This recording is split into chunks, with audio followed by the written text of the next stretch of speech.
हूं मनीषा बोंद्रे और आप देख रहे हैं केसरी उजाला न्यूज। महाराष्ट्र के आगामी विधानसभा चुनाव से पहले ही बीजेपी नेता देवेंद्र फडणवीस और एनसीपी शरद पवार गुट के नेता अनिल देशमुख के बीच टकराव बढ़ता ही जा रहा है। इस बीच महाराष्ट्र के पूर्व गृह मंत्री अनिल देशमुख के खिलाफ सीबीआई ने एक और नया केस दर्ज किया है। भाजपा नेता और मंत्री गिरीश महाजन के खिलाफ झूठे आरोप लगाकर मौका के तहत मामला दर्ज कराने के लिए पुलिस अधिकारियों पर दबाव बनाने के मामले में सीबीआई ने अनिल देशमुख के खिलाफ मामला दर्ज कर लिया है। असं आहे की मला जी माहिती मिळाली, माझ्यावर सीबीआयने काही गुन्हा दाखल केला असं कळलं मला। याच्यामध्ये मी जेव्हा महाराष्ट्राचा गृहमंत्री होतो त्यावेळेस कोणत्या एका जळगावच्या प्रकरणामध्ये मी पोलिसांवर दबाव टाकला अशा पद्धतीचा आरोप भारतीय जनता पार्टीच्या काही नेत्यांनी केला आणि म्हणून गुन्हा सीबीआयने दाखल केला असं मला कळलं। आता तुम्हाला कल्पना आहे की गेल्या 3 वर्षापासून काय चालू आहे। 3 वर्षापूर्वी अशाच पद्धतीनं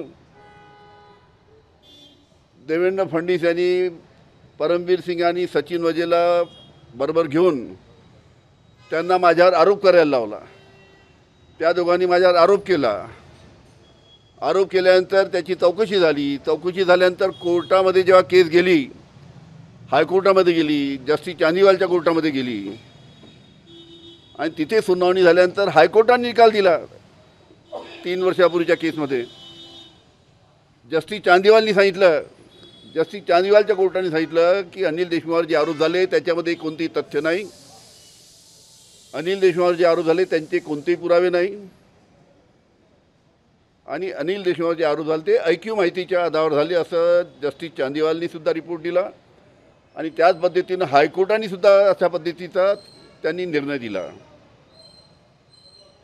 आणि ते प्रकरण आता आटपत असताना आता नवीन परत काहीतरी मी कोणत्या पोलीस अधिकाऱ्यावर जळगावच्या प्रकरणामध्ये की भारतीय जनता पार्टीच्या कोणत्या कार्यकर्त्याला अटक करा अशा पद्धतीनं दबाव टाकला असा त्यांचा आरोप आहे। हे सगळं देवेंद्र फडणवीसाचं कारस्थान आहे।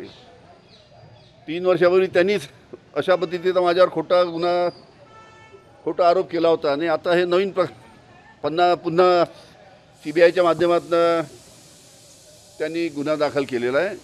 ठीक आहे, कोर्टामध्ये हे प्रकरण जाईल, याची चौकशी होईल, त्याला सामोरे आम्ही जाऊ।